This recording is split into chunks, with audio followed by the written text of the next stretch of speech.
Samaipata tiene en primer lugar un clima privilegiado, se ubica en un lugar 1200, 1300 metros de altitud, ideal, es un valle maravilloso, precioso, un valle al que yo he visitado desde que era casi niño, desde mi adolescencia he visitado Samaipata y me encantó visitarlo a tal punto que dentro de las actividades que hicimos, me compré una pequeña propiedad allá arriba en la Yunga, donde cultivaba durazno, en la frontera con el Parque Amboró, y en la zona de Mairana, allá abajo en el Valle de Mairana, sembraba papa, aunque no lo crean, ¿verdad? Esa actividad he realizado en los valles. Me encanta, he carnavaleado muchísimo en Samaipata con la comparsa Los Cariñositos que teníamos allá. He pasado cumpleaños, he festejado cumpleaños allá, porque es un pueblo que cuando uno llega, es verdad que te captura. No es extraño ver que tantos extranjeros viven en Samaipata, porque al momento que llegan, se enamoran de ese lugar, se enamoran del clima, de la gente que es muy amable, y ustedes pueden ver ahora que en realidad en casi todo el pueblo van a encontrar locales de café, de bares, restaurantes que son de extranjeros, principalmente europeos, y eso significa que existe un cariño en el lugar que hace que esa gente que llegue se quede y quiera vivir ahí y quiera tener a sus hijos en ese lugar llamado Samaipata. Samaipata no es de reciente creación. Samaipata tiene una prehistoria riquísima, puesto que en Samaipata y en los alrededores se cobijó una de las principales culturas, que fue la chané. Si vamos a recorrer un poquito en el tiempo, vamos a conocer de que en la parte amazónica, en la parte de Acre, Beni y parte de Santa Cruz, se han encontrado vestigios de asentamientos de aproximadamente 10.400 años de antigüedad. Esto quiere decir, queridos amigos, de que el hombre llegó a estos territorios hace 10.000 años. No somos unos recién llegados, no es que la historia de este lugar comienza con la llegada de los españoles, sino 10.000 años antes. Se han encontrado estos restos, como les digo, que son evidencias de que sí ha existido el ser humano en esta zona años de antes. Asimismo, en la zona del Acre, anteriormente boliviano, ahora brasilero, en la zona de Pando y en la zona del Beni, se han encontrado también vestigios de culturas inmensas que poblaban esta región. Hablamos de 10.000 años, queridos amigos. Fíjense ustedes esa foto, esas figuras, por ejemplo, que son aproximadamente unas 300 figuras que se han encontrado en la zona norte, en lo que es Beni y la parte del Acre brasilero. Pero no solamente ahí. ¿Por qué quise poner esa imagen en esta presentación sobre Samaipata? Porque justamente en Mairana también se han encontrado las mismas figuras. Fíjense ustedes, si estamos hablando del Acre hasta Mairana, aproximadamente estamos hablando de unos 4.000 kilómetros de distancia, pero tenemos las mismas figuras. Son antiguos restos que aún no han podido ser estudiados por nuestros arqueólogos porque se carecen de medios técnicos, de medios humanos, de medios logísticos, ¿ya?, para poder hacer una verdadera investigación. Inclusive, y eso que Luis está presente no nos va a dejar mentir, el mismo centro ceremonial y el observatorio cósmico de Samaipata, mal llamado el fuerte, porque no es un fuerte militar, es un centro cósmico, y eso tenemos que saberlo, de que ese patrimonio de la humanidad que es el lomo labrado de Samaipata, es un observatorio cósmico. Entonces, ese lugar aún no ha sido develado en toda su extensión. Falta muchísimo por investigar, muchísimo por descubrir. Hay montañas laterales que esconden pirámides que aún no han sido descubiertas. Puerto La Floresta lo tiene cubierto, Entonces, es un trabajo que todavía tenemos pendiente para seguir descubriendo nuestros orígenes. Pero sí les puedo asegurar de que las ruinas que hay en la zona de Samaipata, más lo que aún no está descubierto, es inmenso. En la zona de los valles, la presencia humana no es de recién también. Fíjense ustedes, estas imágenes son pinturas rupestres encontradas en toda la parte de los valles, que inclusive estas mismas figuras las vamos a encontrar desde la zona de Paraíba, en Brasil, allá en el extremo norte, hasta inclusive la zona del Océano Pacífico, en Nazca, en el Perú. Son las mismas figuras que van recorriendo desde Paraíba, llegan a Mato Grosso, entran a Puerto Suárez. En el Mutún tenemos vestigios inmensos de culturas ancestrales que no han sido estudiadas, no han sido todavía debidamente catalogadas para saber su origen y su antigüedad, y principalmente qué función cumplía. Esas mismas figuras que ustedes están viendo en este momento, las vamos a encontrar en Roboré, las vamos a encontrar en San José, la vamos a encontrar en Samaipata, la vamos a encontrar en Mataral, la vamos a encontrar en Valle Grande, la vamos a encontrar en Comarapa, y aquí para adelante en todo el recorrido de lo que se llamaba antiguamente el famoso Peavirú. El Peavirú, del cual vamos a hablar dentro de poco, es un camino de aproximadamente 5.000 años de antigüedad que atraviesa del Atlántico hasta el Pacífico, cruza por Santa Cruz, cruza por Samaipata, y sobre él se ha construido la carretera bioceánica hacia Puerto Suárez, destruyendo todo ese vestigio histórico, prehistórico en realidad, que ha podido darnos muchas luces sobre el origen del hombre en el oriente boliviano. Asimismo, estas vasijas que ustedes ven en este momento son vasijas que están en el Museo Arqueológico de Pulquina, ¿ya? En Pulquina, por ejemplo, tenemos estas figuras que han sido encontradas en la zona. Se ha hecho un pequeño museo para poderlas exhibir. Son, inclusive hay herramientas prehistóricas del hombre prehistórico, que estas herramientas de trabajo hechas de piedra datan aproximadamente de 12.000 años a 17.000 años antes de Cristo. Fíjense ustedes la riqueza con que conservan los valles, y más que todo, los secretos que guardan los valles, que aún, como les dije, no han sido develados. Salud.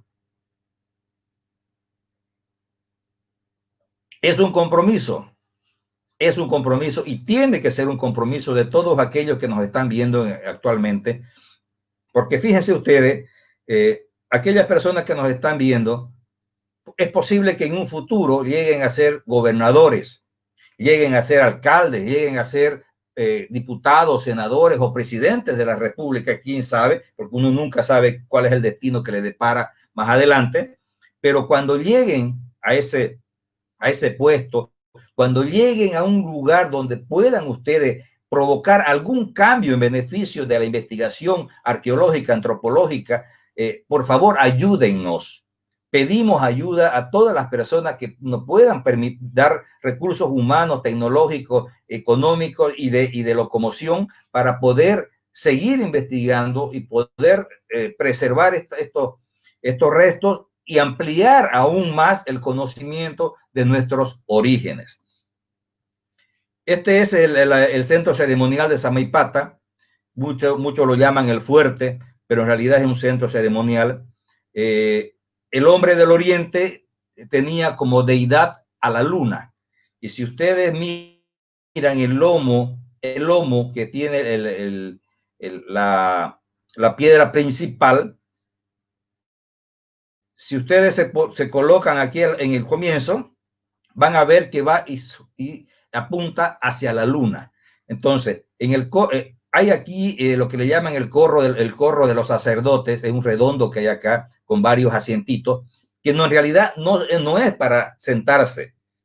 El antiguo Chané llenaba de agua ese espacio, y en cada uno de lo que llaman asientos es una fase lunar. Si ustedes comienzan a calcular todo los números que pueden emerger de esta piedra, van a encontrar el calendario perfectamente descifrado. Entonces, tenemos que tomar conciencia que lo que estamos viendo en este momento en la pantalla no es un fuerte, es un centro cósmico. Desde aquí es un centro astronómico. Desde aquí el Chané conocía la fase de la luna, conocía la época de siembra, la época de cosecha, y servía para rendir tributo a su dios, que era la luna. Entonces, eso es muy importante. En cuanto a la construcción, sabemos que es Chané, el Arawak. El Arawak es un grupo étnico venido del Caribe, aproximadamente 7.000 años antes de Cristo, y pobló absolutamente todo Sudamérica. Del grupo étnico Arawak se desprenden 165 pueblos nativos en toda América. Está considerado por la ciencia como los padres genéticos de América, de Sudamérica, porque los pueblos derivan de esa etnia. Están considerados como los padres lingüísticos, porque de su lengua, de esta lengua arawak, se desprenden 165 lenguas en toda América, entre ellas la chané, que pobló los territorios del oriente boliviano. Dentro de lo que es Bolivia, de este grupo arawak se desprenden los chané, se desprenden los abarecas, se desprenden los ignacianos, se desprenden los trinitarios, lo que llamamos trinitarios, los mojeños, se desprenden inclusive los tiahuanacotas, que construyeron lo que es Tiahuanacu, son de origen arawak. Si ustedes revisan en una de mis conferencias, yo siempre les paso las palabras, son más o menos unas 400 palabras de origen arawak que nosotros las usamos comúnmente, como arepa, canoa, cacique, y el maíz, y otras tantas palabras que son de origen arawak, lo que nos da una ligación con ellos. Asimismo, la Organización Mundial de la Alimentación, la FAO, ha catalogado a los arawak como los padres de la alimentación de América. Ellos son los que trajeron hacia el sur el maíz, trajeron el algodón, trajeron la yuca, porque la base de su alimentación de este grupo étnico era la yuca, el maíz, ¿ya? Y con el algodón, aunque ustedes no lo crean, ¿ya?, con el algodón hilaban y fabricaban su vestimenta. Cuando el español llegó acá a la zona del oriente boliviano, se asombró a ver un nativo vestido con esas túnicas que, según el español decía, ellos llaman de tipoy. O sea, el tipoy no es un invento de ahora. El tipoy es un invento de hace muchos, pero muchos siglos, de tal manera que ese era el arawak, el constructor, el tallador de esta piedra en Samaipata. Posteriormente llega el Inca en el 1410 y permanece 20 años en el lugar, que es el que fabrica, construye estas construcciones que ustedes están viendo, ahorita las estoy señalando, por encima de lo que ya estaba construido. No es que el Inca construyó ni labró la piedra, no, señores, eso es Chané. El Inca posteriormente se asienta en el lugar cuando, con permiso del cacique Chané Grigotá, accede y viene hasta este lugar de Samaipata. Luego del Inca, se asentó en el lugar el chiriguano o guaraní, porque hubo una guerra entre los chiriguanos, el Inca y los chané, de tal manera que tras el triunfo de los chiriguanos se asentaron en este lugar durante más o menos 60 años. Posteriormente, ya en el 1630, llega el español y también hace sus construcciones en este lugar, pero más que todo para buscar riqueza. Ustedes saben que los españoles acá llegaron con dos objetivos: búsqueda de fama y fortuna. Entonces, como era un monumento antiguo, ellos pensaban que aquí había oro o habían piedras preciosas o había plata, de tal manera que se hicieron una serie de perforaciones en la piedra en busca de tesoros que en verdad no sabemos si lo encontraron o no, porque hasta donde yo sé no encontraron nada. esa es la historia de esta piedra. Si seguimos adelante, vamos a ver en la prehistoria esta figura, por ejemplo, encontradas en el Torno, aquí cerca de Santa Cruz, que son de origen chané, datadas aproximadamente entre el año 100 al 800 ya de nuestra era. Posteriormente van ustedes a encontrar esta otra pieza que se encontró en Samaipata, también de origen de la misma data.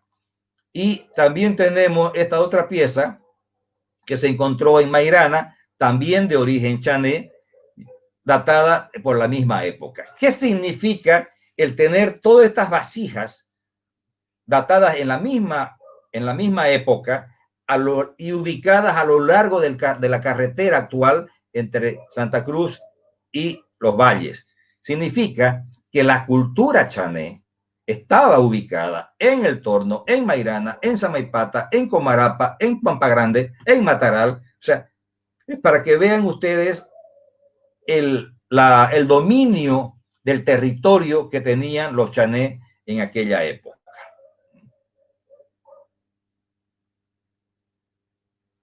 Estas son las construcciones que hicieron los incas cuando llegaron a la zona del observatorio cósmico de Samaipata, llamado comúnmente de Fuerte.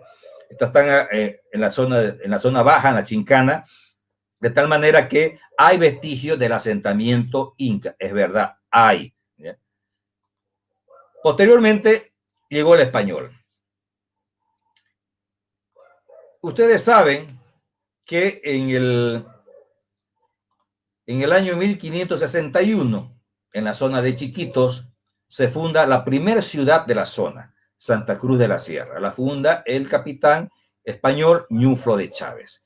La primera actividad que tuvo ese pueblo de Santa Cruz de la Sierra allá en Chiquitos era el cultivo de la caña. Desde que nació Santa Cruz de la Sierra fue agropecuario.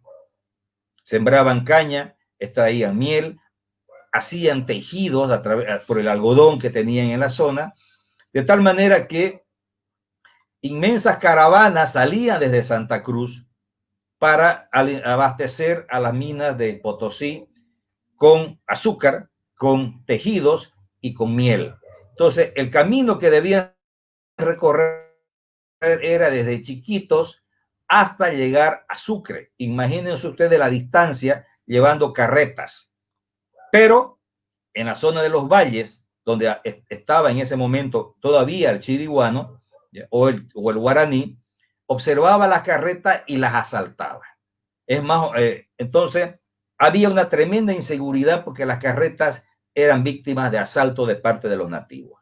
Es ahí cuando el rey de España, debido a los informes que recibía desde Santa Cruz y desde La Plata, hoy llamada Sucre, ordena que se funden ciudades intermedias para poder servir de posta y servir de abastecimiento, de descanso y de protección a las caravanas con productos que salían desde Santa Cruz de la Sierra de Chiquitos. Entonces es así que en el 1590 se funda la ciudad de San Lorenzo Real de la Frontera, a orillas del Río Grande, más o menos donde está Pailón, en la zona de Pailón. Luego, al siguiente año, esta ciudad de San Lorenzo se traslada aproximadamente entre Cotoca y Taurito. Eso era como insisto, para darle protección a todas las caravanas con productos cruceños que partían hacia las minas. Posteriormente, nuevamente, San Lorenzo es trasladada desde la zona de Cotoca, Paurito, hasta lo que es el lugar que hoy ocupa Santa Cruz de la Sierra, aquí a orilla del río Piraí. Entonces, esa será la segunda traslación. Luego de la segunda traslación es que Santa Cruz queda ya muy lejos del centro principal y se traslada Santa Cruz de la Sierra en el 1604 al lugar donde antes estuvo San Lorenzo, entre Cotoca y Paurito. Y ya posteriormente, en el 1621, se traslada Santa Cruz al lugar donde está, que ocupa hoy día, y se fusiona con San Lorenzo. Pero predomina el nombre de Santa Cruz de la Sierra por antigüedad y porque era capital de la provincia de Mojos. Así fue como Santa Cruz mantiene su nombre y su jerarquía de capital de provincia. Bien, pero ¿qué pasaba en los valles? Dijimos que tenemos Santa Cruz en Chiquito, posteriormente San Lorenzo Real de la Frontera, su traslación, la segunda traslación, y Santa Cruz aquí. Ahí están todas juntas. Está San Lorenzo junto con Santa Cruz de la Sierra en este lugar que hoy nosotros ocupamos. Pero el recorrido era largo hasta Sucre. Había que crear y fundar ciudades intermedias. Es así como les dije antes que el rey de España le autoriza al virrey Cañete para que mande expediciones y se funden, y así dice el documento, que se funden ciudades en el Valle Grande. ¿Por qué? Porque efectivamente la zona de los valles cruceños es un inmenso valle con pequeñas serranías intermedias, pero en realidad predomina el valle. Es así que la primera ciudad en los valles que se funda es justamente Valle Grande, en septiembre de 1613, aunque el pueblo prefiere festejar el 30 de marzo de 1612 como fundación de la ciudad de Valle Grande. Desde ese lugar parte la caravana hacia el norte y el año siguiente se funda la ciudad de Comarapa el 11 de junio de 1615. Posteriormente se funda Saipina, luego se funda Chilón y luego se funda Samaipata el 30 de mayo de 1618. Fíjense ustedes, con la fundación de estas nuevas ciudades, se tiene todo el recorrido protegido porque las caravanas salían de Santa Cruz rumbo a Samaipata y de Samaipata tenían dos opciones. Bajaban por Valle Grande para llegar a Sucre o Charcas en aquella época, o seguían el camino del valle hasta llegar a Saipina, Comarapa y Chilón. Ese era el escenario demográfico hasta el 1618. Posteriormente, y aquí quiero detenerme para hablar del camino del Peavirú. Muchos me preguntan en clases, ¿qué camino seguían estos españoles? Pues había un camino, señores, un camino construido hace 5.000 años en todo este recorrido desde el Atlántico hasta el Pacífico. Entonces, de Santa Cruz, el camino del Peavirú, que parte desde el Atlántico en Brasil, en Santa Catarina, atraviesa Brasil y llega hasta Puerto Suárez.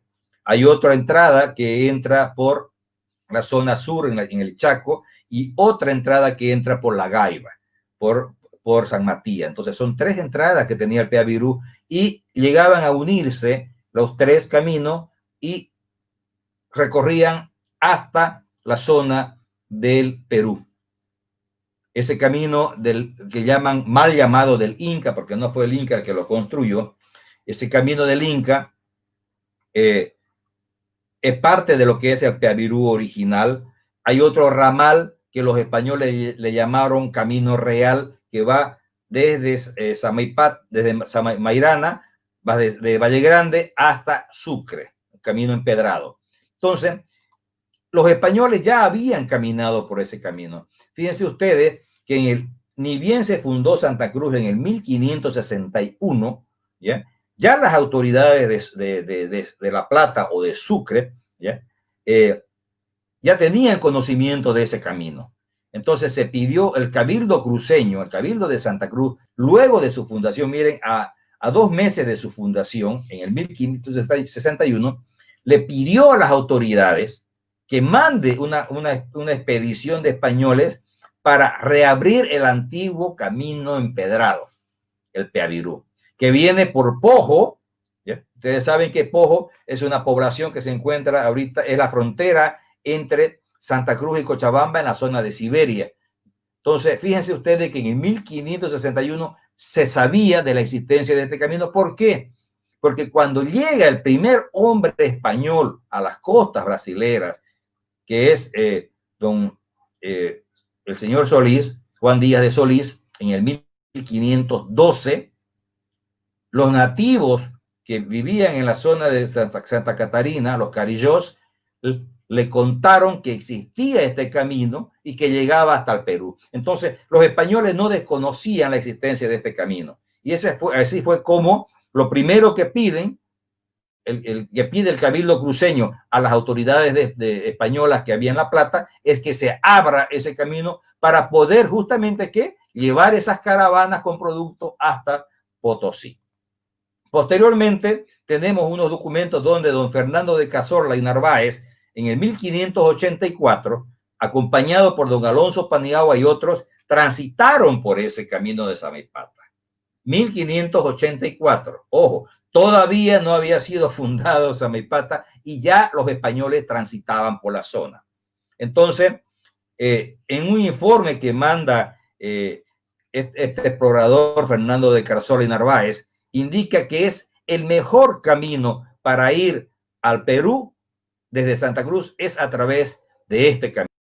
Ustedes la importancia que tiene la historia y los documentos donde nos muestra que por la zona de Samaipata, por la zona de los valles, ya transitaba el español. Bien, siguiendo ese recorrido de fundaciones, como le dije, Valle Grande, luego Comarapa, después Chilón, después Saipina, es que llega don Pedro Lucio de Escalante y Mendoza, que después de fundar Valle Grande, Comarapa, Saipina y Chilón, se presta atención a este valle hermoso que es Samaipata, y el 30 de mayo de 1618, ahí fundó una ciudad a la que llamó el Valle de la Purificación de la Santísima Virgen. ¿Dónde fue el lugar de la fundación? Actualmente es el lugar donde ustedes conocen ahí en Samaipata, que se llama Castilla. En la zona de Castilla, sobre la carretera, es donde se fundó por primera vez la ciudad de Samaipata. ¿Ya? Luego, ¿y por qué ahí? Si ustedes se paran en la zona de Castilla, en la carretera, y miran hacia el naciente, van a ver que es una zona que baja y la visión se pierde hasta donde tu vista alcanza. Y si miras al poniente, hacia el oeste, vas a ver que de ahí también se ven los valles hasta donde tu vista alcanza. Entonces, fíjense ustedes la situación geográfica tremendamente estratégica que escogió don Pedro Lucio de Escalante y Mendoza para fundar esta ciudad de Samaipata. Hasta ahora, ese lugar sigue siendo un valle de purificación, aunque ya se llama ahora Samaipata, ¿no? ¿Quiénes fueron sus primeros habitantes? Si bien no tenemos nosotros el registro de quién acompañó a don Pedro Lucio de Escalante y Mendoza a fundar Santa Cruz, Samaipata, debieron ser los mismos fundadores de las otras ciudades, porque lo acompañaban. No es que fundaban una ciudad y se quedaban los fundadores, no. Ellos iban avanzando y fundando ciudades. Entonces tenemos que a don Pedro de Peralta, por ejemplo, que era un cura, que en el 1628 fue dotado de tierras en la zona de Samaipata y Achira por el gobernador Cristóbal de Sandoval y Rojas. Eso fue en el 1628. ¿Qué pasó en los 10 años anteriores? No sabemos. No hay documentación todavía que nos muestre qué pasó, quiénes fueron los primeros hombres. Sabemos quiénes son los fundadores, porque fueron los mismos que fundaron Comarapa, los mismos que fundaron Valle Grande, los mismos que fundaron, porque así funcionaba la fundación, ¿no? Pero sí sabemos que en el 1628 el cura Pedro de Peralta fue dotado de tierras en la zona de Samaipata y Achiras, ¿no? Luego, a la muerte del cura, sus hermanos Pedro y Jerónimo de Peralta son los que heredaron estas tierras que fueron asignadas al cura Pedro de Peralta, pero los dos hermanos nunca pisaron Samaipata, porque ellos eran curas en Valle Grande y nunca. Entonces, ¿qué es lo que hicieron? Las vendieron esas tierras en el 1708 al capitán Pedro de Cuellar y Cabrera. Entonces, este capitán fue el que fue a radicar a Samaipata y hizo su vivienda en ese lugar. A su muerte, bueno, después de don Pedro de Cuellar y Cabrera, se asentaron también el capitán Gabriel de Padilla en Samaipata, el capitán Francisco Viaña del Rivero en la zona de Castilla, ¿ya? Donde fue la primera fundación. Don Bernardo de la Ribera y el capitán don Tomás Alfonso Vieña de Rivero en la zona de Paredones del Inca, está ya en la zona, por la zona de Achira. Entonces, esos fueron los primeros asentamientos. Fíjense ustedes de importante este dato. ¿Cuándo fue reconocida Samaipata por el rey de España? Ustedes saben que los gobernadores que tuvo Santa Cruz de la Sierra en la época colonial eran designados por el rey de España o por el virrey. En este caso, el rey de España en 1661 designó al gobernador como gobernador de la provincia de Santa Cruz, que en esa época abarcaba lo que es Beni y lo que es Pando y lo que es Acre actualmente. Nombró al sargento mayor Antonio de Rivas como gobernador de Santa Cruz. Y fíjense ustedes, ¿qué es lo importante de este documento? En este documento, donde dice, te nombro gobernador, capitán general y justicia mayor de Santa Cruz de la Sierra, de los Mojos, de la cordillera de los Chiriguanos, que viene a ser la zona de cordillera, del Valle Grande, Chilón y el de Samaipata, además de corregidor de la villa de Misque, porque Misque también era de Santa Cruz. La zona cochabambina era de Santa Cruz en aquella época. Fíjense ustedes cómo ya el título con el que venía el gobernador ya no era simplemente gobernador de Santa Cruz de la Sierra, como venían originalmente, sino que ya incluía Mojos, incluía la zona de Cordillera, la zona de Valle Grande, Chilón y de Samaipata. Entonces, fíjense ustedes cómo ya tenía importancia el pueblo de Samaipata en el 1661, que el rey de España ya delegaba a sus gobernadores con ese título e incluía a Samaipata como uno de sus territorios. Hay otro documento, por ejemplo, en el 1687, cuando el rey nombró al general José Robledo de Torres como gobernador.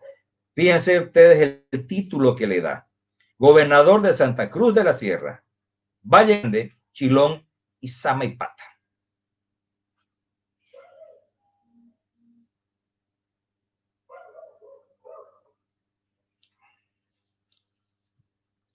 Para que vean la importancia que tenía. Ya era reconocida. Ahora, ¿cuándo estuvo en un mapa Samaipata? La primera vez que Samaipata aparece en un mapa de la época, este mapa es de 1700. Y fíjense ustedes que aquí donde está la flecha, ya aparece Samaipata y Santa Cruz en su nuevo lugar, ¿ya?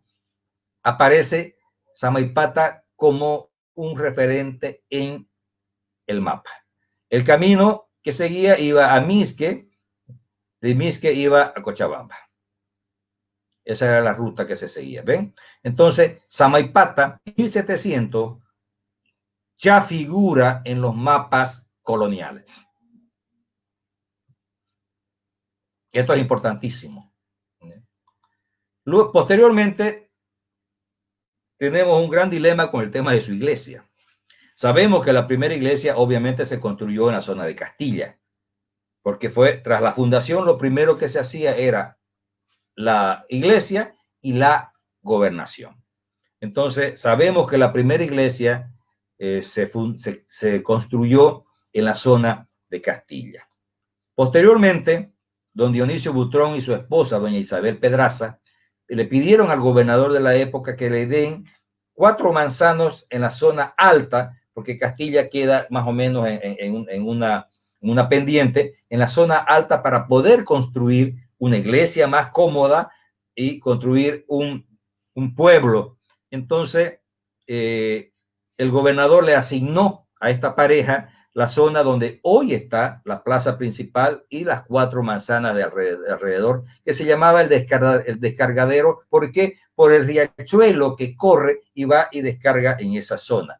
Pero hay un detalle: esa zona que le fue asignada por el gobernador a la familia Butrón Pedraza tenía dueño. Era don Pedro Cuellar Mimbreño, hijo del fallecido Pedro de Cuellar y Cabrera.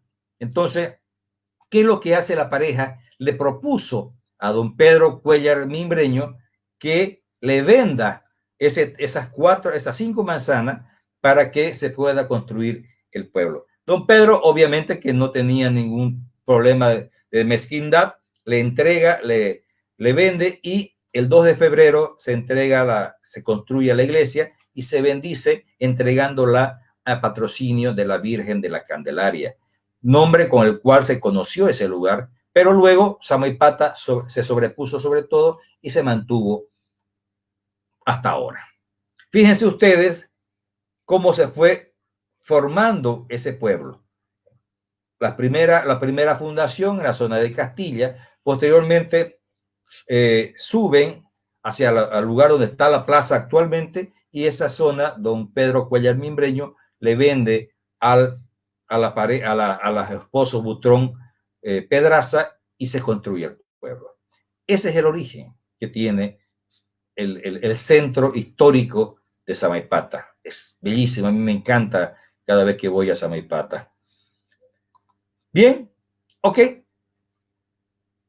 Recurriendo a los documentos que se tienen, se sabe que el 5 de junio de 1751 se erigieron 2 viceparroquias cerca de Samaipata. Una que fue en Cuevo y otra en Tasajo, ¿no? En la zona de Pampa Grande. En ese momento, fíjense ustedes, importantísimo, al momento que se erigen 2 viceparroquias cercanas a Samaipata, Samaipata pasó de viceparroquia a ser parroquia. En el estrato religioso, llamémoslo así, tenemos primero las viceparroquias y después la parroquia. La parroquia pasa a ser la que tiene el mando o la tuición de velar por las otras viceparroquias. Entonces, es más o menos como municipio y cantón. O sea, el municipio, los cantones pertenecen a un municipio. En este caso, las viceparroquias pertenecen a una parroquia. Por eso fue que Samaipata fue elevada de rango a parroquia, y ya se designa un párroco, que fue don Francisco Javier Hurtado, el primer párroco que tuvo Samaipata.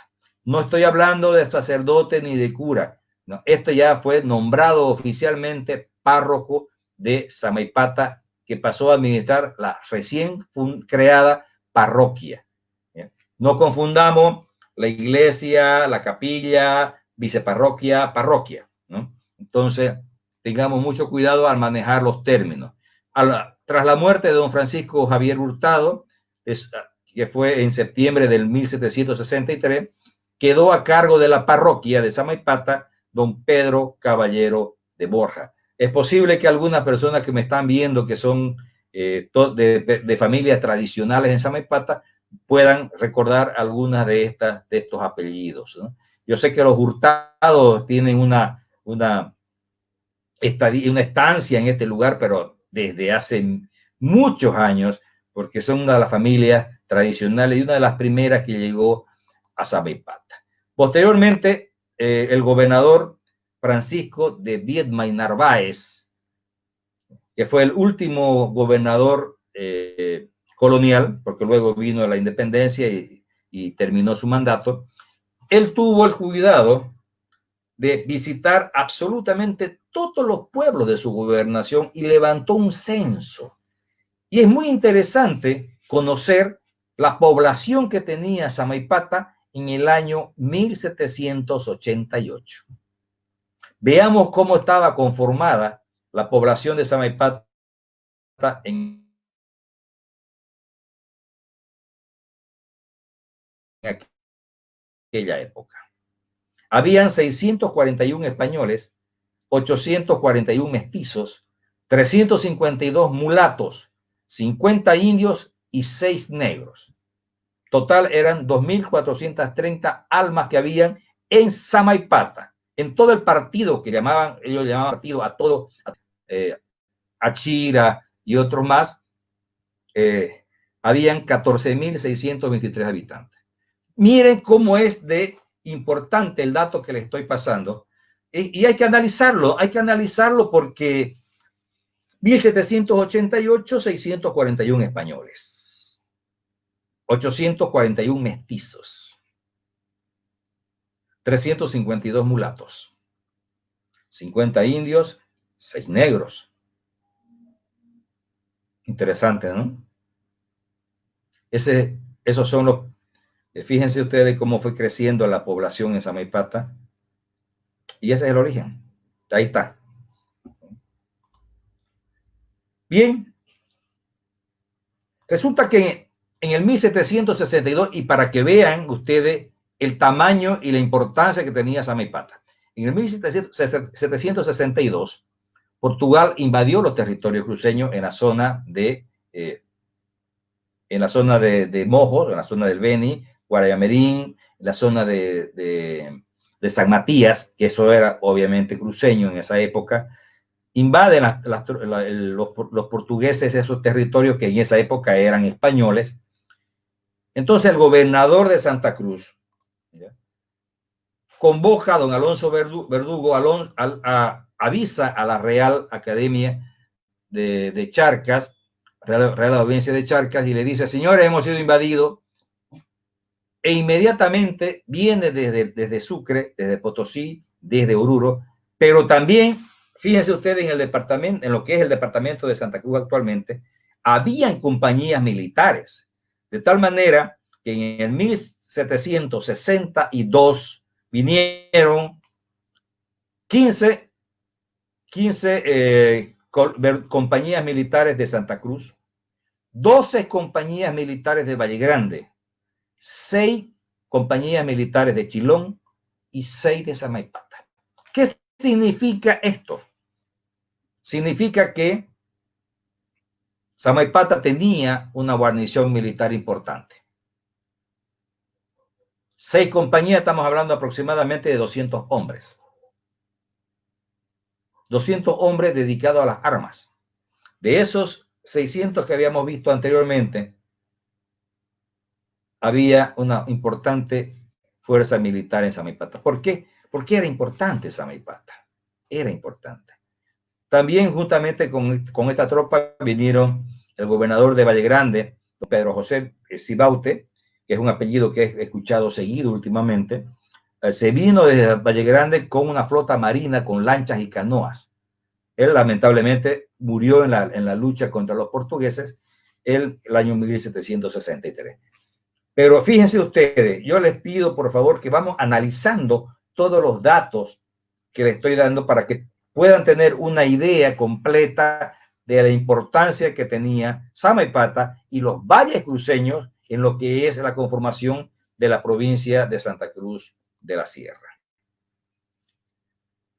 Esas compañías que vinieron a apoyarnos desde Sucre, Potosí y Oruro, fíjese el camino que recorrieron. Este es un mapa que encontré en España, en el Archivo General de Indias, donde refleja el camino, la ruta seguida por el ejército de Juan Francisco Pestaña, que era el presidente de la Real Audiencia de Charcas, a quien se pidió ayuda para defender los territorios españoles de la invasión portuguesa.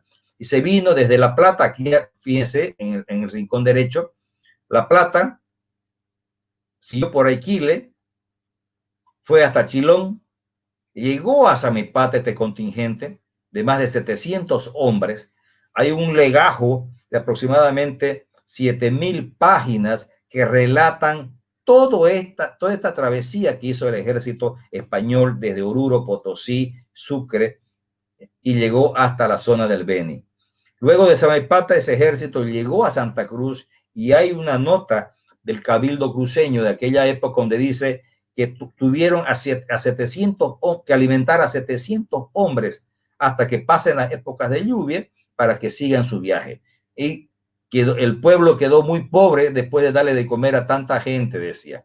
Entonces, de Santa Cruz siguieron el camino más o menos entre Río Grande y Cotoca, llegaron hasta la zona pasaron por Trinidad, San Javier, San Pedro y llegaron hasta la zona de Santa Rosa, que era donde estaba el ejército portugués aquí al frente en el río Itenes. Entonces, fíjense ustedes el recorrido que hizo este ejército para llegar hasta allá, pero ese ejército estaba integrado también por 6 compañías venidas de Samaipata. Fíjense ustedes la importancia. Luego, ustedes saben que el 24 de septiembre de 1810 se produjo el gran estallido cívico de los cruceños y deciden declararse independientes y declararle la guerra al imperio español buscando su independencia. Los valles cruceños tuvieron una participación, pero importantísima, en este proceso independentista. Importantísima. Por ejemplo, en el 1811 se desata una batalla entre el ejército que venía de la Argentina, el ejército del Río de la Plata. En esa época no existía Argentina, por si acaso, era el ejército del Río de la Plata, y la zona del Alto Perú pertenecía al virreinato del Río de la Plata. Había sido separado del virreinato del Perú. Entonces, el ejército del Río de la Plata viene y luego de victoria en Salta, Tucumán, Potosí, llegan hasta el Desaguadero en La Paz y se enfrenta con el ejército español y cae derrotado. Al caer derrotado ese ejército del Río de la Plata, ¿yeah?, Cochabamba, que en ese momento estaba en manos de los independentistas, cayó el 13 de mayo en manos de Goyeneche. Y Santa Cruz, en noviembre del mismo año, cae en manos de José Miguel de Becerra, que servía al ejército español. Entonces, ese grito libertario de 1810 se esfuma en el 1811. Pero ¿cuál fue la participación de los valles? Los samaipateños se unieron a las tropas que vinieron con Esteban Arce desde Cochabamba. No se olviden que Esteban Arce es el héroe de la independencia cochabambina. Esteban Arce, con su ejército, luego de ser derrotado por Goyeneche en Cochabamba, viene y fíjense ustedes, se refugia en los valles cruceños y ahí es donde vuelve a engrosar sus filas y se enfrenta a los españoles en la zona de la sierra, ahí en Samaipata. Hubo una derrota de las tropas patriotas. Los españoles se impusieron, pero no descansaron. Luego, el 6 de agosto de 1811, nuevamente las tropas patriotas agrupadas en Samaipata se enfrentan al capitán José Antonio Suárez en la zona que hoy conocemos como Cerro Patria. Ganaron los patriotas. Eso es una muestra, una pequeña muestra de lo mucho que aportó Samaipata a la independencia de Santa Cruz y obviamente de América. A lo largo de mis libros de historia y principalmente libros sobre la independencia de Santa Cruz, es muy seguido van a encontrar ustedes que el ejército español atacó Samaipata, que el ejército español atacó Mataral, que el ejército español atacó Valle Grande. ¿Por qué? ¿Por qué tanto interés en dominar los valles? Quien dominaba los valles tenía un gran dominio sobre la guerra. ¿Por qué? Porque si ustedes se fijan bien,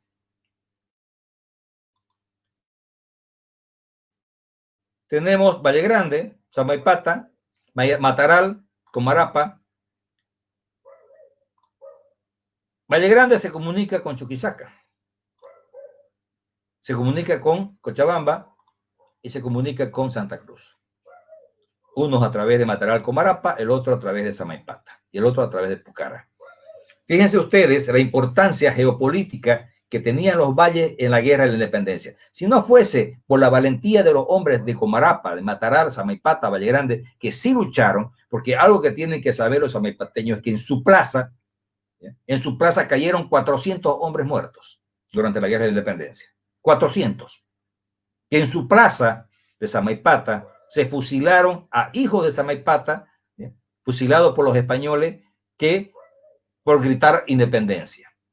Inclusive los españoles tenían una costumbre.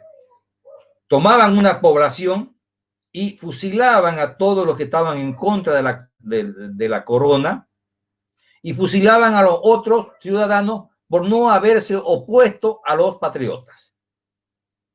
En mi libro, El proceso independentista hispanoamericano, van a tener la lista de todos los samaipateños que fueron fusilados en la plaza de Samaipata. Héroes que no deben ser olvidados por ustedes, los samaipateños, y que yo creo que algunas calles de Samaipata deberían llevar el nombre de esos hombres que dieron su vida, de esos samaipateños que ofrendaron sus vidas por la independencia de Santa Cruz. Esa era la importancia geopolítica que tenía los valles de Santa Cruz. Bien, posteriormente, luego de la victoria ya de los patriotas, luego de la expulsión de los españoles, se crea la República.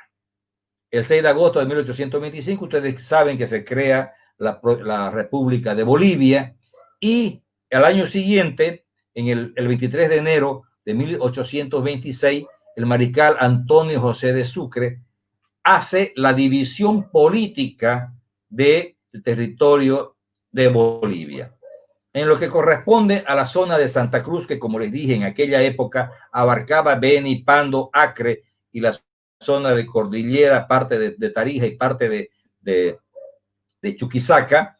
La división lo dividen en 5 provincias. La provincia Cercado, que abarcaba lo que hoy conocemos como provincia Andrés Ibáñez, provincia Guarnes, Obispo Santisteban, Sara e Chilo. Esa era la provincia Cercado. Luego teníamos la provincia Chiquitos, que abarcaba lo que hoy es Chiquitos, Germán Bush, Guarayo, Ñuflo de Chávez, Ángel Sandoval y Velasco. La otra provincia creada, Cordillera, que se mantiene como está ahora. La provincia Valle Grande, que abarcaba la provincia Florida, Manuel María Caballero y Valle Grande. Y por último, tenemos la provincia de Mojos, que abarcaba Beni, Pando y Alacre, que como les repito, eran de parte del territorio cruceño. Bien, ese es el primer mapa donde ya aparece Valle Grande. Obviamente que dentro de ese territorio estamos hablando de las 3 provincias que todavía se conocía todo como Valle Grande. Aquí está la zona norte, está Mojos, la zona de Chiquito, Cordillera, Valle Grande y todo el cercado. Este era un mapa de Santa Cruz de aquella época. Bien, entonces, el 15 de diciembre de 1924, el senador por Santa Cruz, don Napoleón Gómez, le pide al presidente de la República, don Bautista Saavedra Mallea, y presenta un proyecto de ley al Congreso para que se divida la provincia Valle Grande en 3. Es así que una vez aprobada la noción en el Congreso, el presidente de la República, don Bautista Saavedra Mallea, divide la provincia de Valle Grande en 3, creando la provincia Manuel María Caballero, la provincia Florida y la provincia Valle Grande.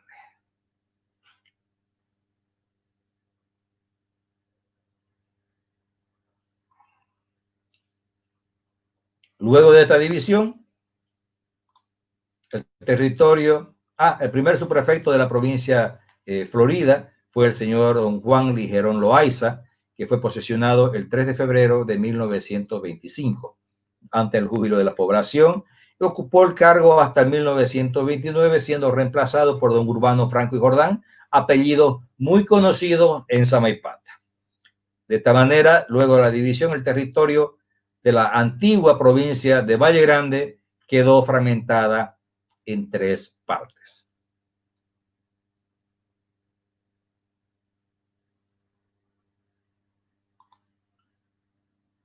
Y formaron parte de las 15 provincias que tiene hoy Santa Cruz. Acá están las 3 provincias juntas: Caballero, Florida y Valle Grande, formando parte del territorio de Santa Cruz. Bien, la gran provincia Florida inicialmente tenía la capital era Samaipata, y el 15 de diciembre de 1924 se crea ya como primera sección municipal Samaipata, sección capital, y tenía como cantones a Samaipata, Mairana, Quirucilla y San Juan del Rosario. Esa fue la primera división. La segunda sección municipal era Pampa Grande, a quien se le asignó como cantones a Pampa Grande y Mataral. Así fue como estaba conformada en la provincia Florida en el 1924. Posteriormente, el 12 de mayo de 1938, nuevamente se desmembran los municipios y se crea la tercera sección municipal de la provincia de Florida con capital Mairana y un solo cantón que era Mairana, sacándola de lo que era el municipio de Samaipata. Ya no pertenecía a Samaipata, ahora ya era un municipio independiente. Y el 24 de septiembre de 1943 se crea la cuarta sección municipal con la capital Quirucilla, con un solo cantón Quirucilla, de tal manera que también se la sacan a Samaipata esta región. De esa manera, luego de la municipalización de toda la provincia, el mapa de Samaipata, de la provincia Florida, mejor dicho, queda conformada de la siguiente manera. Están sus cuatro municipios con sus capitales. Ese es el mapa actual que tiene la provincia Florida. Esas son fotos que tengo de un amigo, de don Julio Ernesto Zuna, de Samaipata en el 1897. Fíjense ustedes que si lo logran ver, aquí está, se mantenía todo el reloj solar que actualmente está justamente en la plaza, y las primeras casas, las casas de esa época de 1897 están alrededor. Fíjense que la plaza, como todas las plazas de la época, era un campo abierto, y bueno, ahí está, disfrútenla. Esta otra foto es de Chilón, de 1925, ya más moderna, entre comillas. Esta foto pertenece a la colección de don Rogelio Cuellar Rutiniano. Tenemos Samaipata 1927. Fíjense ustedes cómo era Samaipata en el 1927. O sea, a ver si pueden identificar esta esquina. Si no me equivoco, aquí está la alcaldía, en esta esquina de acá. ¿Sí? ¿Me equivoco o no me equivoco? No, ¿no? Bien. Tenemos otra vista de la misma época, esta de la colección de Julio Ernesto Zuna. La capilla, y aquí arriba está, fíjense ustedes, la iglesia que hay en la parte de arriba.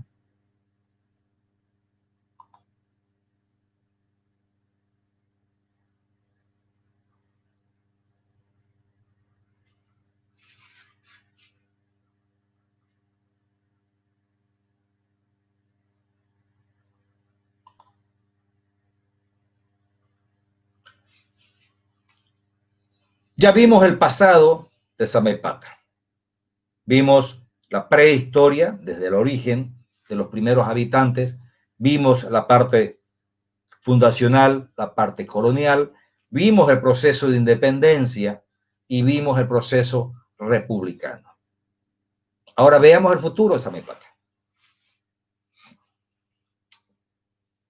¿Qué es Samaipata actualmente? Para mí, Samaipata es un paraíso que ha sido bendecido con tanta belleza natural, con tanta riqueza cultural, con una belleza escénica impresionante, que los samaipateños han sabido explotar el turismo. Samaipata tiene que sí o sí apostar 100% al turismo. Para ello necesita mejorar todos sus servicios, absolutamente todos. No digo que son malos, ojo, pero sí tenemos que mejorarlo constantemente para recibir más visitantes y más habitantes. ¿Cuál es el riesgo del habitante? Que hay que tener control sobre el crecimiento demográfico. Cuidado que perdamos el control y de pronto no sepamos la cantidad de personas, ni el origen, ni la calidad de personas que estamos hospedando en nuestro territorio. Hay que tener mucho cuidado con ese aspecto. Estas bellezas, por ejemplo, que yo les estoy mostrando, que son fotografías tomadas por mí, porque me encantan los valles, voy y recorro, ando por todos esos lugares, admirándome cada vez más y comprobando algo muy importante, que Dios existe, porque solamente Dios puede hacer algo tan bello como lo que es Samaipata. Ese futuro que tiene Samaipata con tantas bellezas, he visto en mi última visita que hay varias empresas de turismo, hay mejoras en lo que es la plaza, hay mejoras en infraestructura, hay mejoras en hoteles. Hay que seguir por ese camino porque el futuro de Samaipata es sí o sí turístico. Ahí estoy con un grupo de pedaleros que se fueron ellos en bicicleta hasta Samaipata y recorrieron muchos lugares. Esto es en Bellavista, un lugar maravilloso que espero que continúe con esa dinámica que tiene de visitantes, porque tiene muchos visitantes Bellavista y es más, tiene mucho que mostrar. Seguimos mostrando y viendo escenarios maravillosos que tiene Samaipata en el tema turístico, natural, que deben ser preservados y tiene que ser explotado racionalmente. Y insisto, tenemos que apostar y esto va un llamado para la alcaldía, para el alcalde, para el consejo municipal. Tenemos que tener control de lo que está sucediendo en el municipio de Samaipata, que no se nos salga de las manos, cuidado. Tiene Samaipata y el futuro de Samaipata, vinícola. Oh, ya se me acabó el vino, pero vamos a traer más. Esos dos viñedos que conozco, no sé si habrán más, van a disculpar, yo conozco solamente esos dos. Los viñedos de 1750 y los de Landú. Los he probado, los vinos, son sabrosísimos. ¿Ya? Tenemos un futuro, tenemos un futuro muy importante en la industria. Yo tenía la costumbre de cada vez que iba a Samaipata, así, me traía mermeladas, me traía plantas. Ahora, cuando voy, me traigo vino, están produciendo café. Entonces, tenemos que saber contrapesar el tema del turismo con el tema de la industria, porque la industria también es turismo. Yo estaba justamente hace unos pocos días dando una conferencia sobre turismo en Europa versus Bolivia, y me di cuenta que Francia, que es el país más visitado a nivel mundial, con más de 60 millones de visitantes al año, uno de los atractivos turísticos es justamente visitar los viñedos, degustar los vinos. Entonces, nosotros también tenemos que apostar a ello. Así como vamos a hacer turismo, también hagamos industria para que Samaipata en muy poco tiempo se convierta no solamente en un centro únicamente turístico, sino también industrial. ¡Ay! Los chanchitos al palo. Esta culinaria, por ejemplo, que ya se ha exportado, porque en toda la rotonda de Santa Cruz yo encuentro chancho al palo, tiene que ser difundido, tiene que ser exportado, porque esta es una tradición samaipateña que tiene que ser exportada a otros lugares. Hay que mantener la calidad, hay que mantener la sazón del samaipateño al hacer su chanchito al palo. Esto, por si acaso, estos 6 chanchitos los comí en Samaipata hace unos años atrás, por eso me guardé la foto, porque digo, algún día alguien me va a preguntar como un chancho al palo. Yo le voy a decir, así lo hacen en Samaipata, anda a disfrutarlo. Para concluir, nuevamente deseo hacer un brindis por Samaipata, felicitarla por esos 402 años, felicitarlo por el desarrollo que está teniendo, de felicitarlo por ese amor a su tierra y por ese cariño que nos da a todos los visitantes cuando vamos a disfrutar de sus caídas de agua, del monumento que tienen y de tantas cosas bellas que tienen y de tanta gente tan cariñosa, tan amorosa, que las veces que he ido me han tratado con tanto cariño que siempre han sido regresar. Salud, Samaipata, por estos 402 años y que Dios te bendiga.